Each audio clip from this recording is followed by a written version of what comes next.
We had an escapee today, and this guy's not the nicest in my household. He's actually relatively hostile most of the time. And the last time this happened, which was, well, I don't know how long ago, but the last time it happened, I picked him up and he bit the tar out of me and was scared really badly. And he's still not the happiest right at the moment, but as you can see, I'm not holding on to him. He's just chilling. He has tried to go a couple times, but he's not tried to bite me. Now he has pissed so bad that he's got spit and bubbles coming out of his mouth, but we've yet to have any actual biting, which is great because usually we do. So it's been nice to see that he is trying to calm down and get along with us a little bit.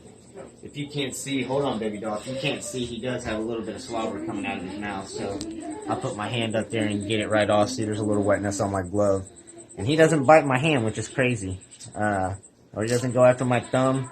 I think he knows that I'm not here to hurt him. He's just super nervous and like, oh yeah, get the spot right there. He loves that rub right there. I don't know what it is. This was a monitor we were thinking about sending back to a friend of ours. This was his monitor, and we kind of got him on a surprise. And I don't know, after playing with him like this and seeing what he's capable of, I may just have to keep him. When I picked him up, he was huffing and puffing real bad. He was real throated, real bad. He's relatively chill right now, so I'm excited about that. So we'll get him back in his enclosure and get a lock on there so you can't do that again, huh? And we'll go ahead and start taking you out and letting you hang out a little bit more, huh? I got the gloves on because, well, his nails hurt. And if he does bite, it does hurt. But the gloves saved me a little bit. See, got some spit coming out. I'm just wiping it off. He's not being huffy and puffy. So I'm pretty happy about that. I'm pretty happy that he's not biting at me or nothing like that, and haven't gotten too many tongue flicks. That's what you really want to see when working with these guys. You really want to see the tongue flicks. If you see how he's throating up underneath right in here, and his jugular right in this right here, that's letting you know that he is super nervous. But we're not getting any hissing right at the moment, so I'm doing all right. And when you get them to get rid of that and just kind of look normal, that lets you know that you're doing all right. Now, this guy is not a big fan of having a camera in his face, and while we're videotaping, he does relatively have the camera in his face. So I try and keep him a little high. That's why I'm keeping him up like this. The higher they are, the safer they feel. Especially as babies, they feel a lot better up here. Feel like they're in control, even though they're not. But I do try and keep them at least eye level. I want them to see that I'm of no concern. So we're getting a little hissing going above him, but as long as I stay below him, he's relatively fine and not moving too fast. So I just wanted to show, man, that even the most hostile of animals, here he goes, even the most hostile of animals can be tamed down and can be worked with. It's just all about how you do it. See, with monitors, you don't force. You can hear the hissing now. No forcing. I'm letting him tread. And eventually, see, he calms down on his own. See the bubbling? He's upset.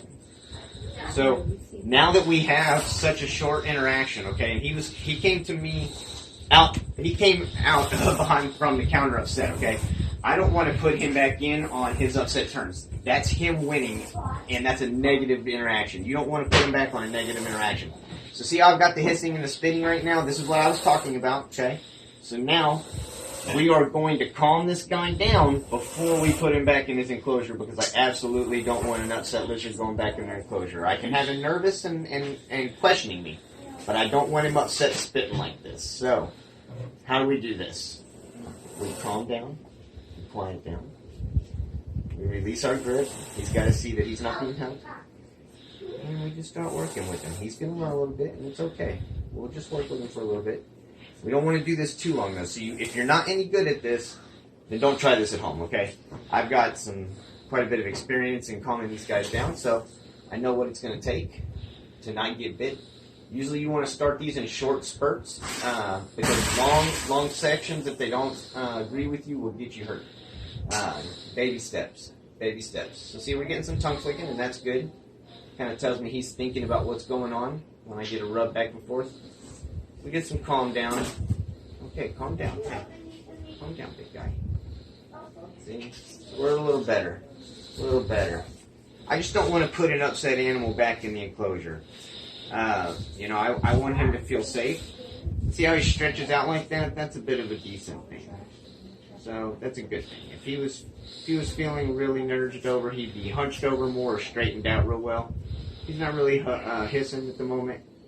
He's just more nervous. I'm keeping my hand on him, let him know where I'm at. The bigger my hand can feel on his body, the more secure he's going to feel a little bit.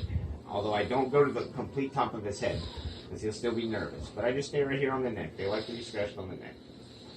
And so, now we've got a little bit calmer of a lizard. And, yeah, I say that's a calm down, and we'll call that good. And now I'm going to go throw him back in his enclosure because he's calmed down quite a bit. So, interaction save number 1. What's up? Positive interactions. Thanks, guys.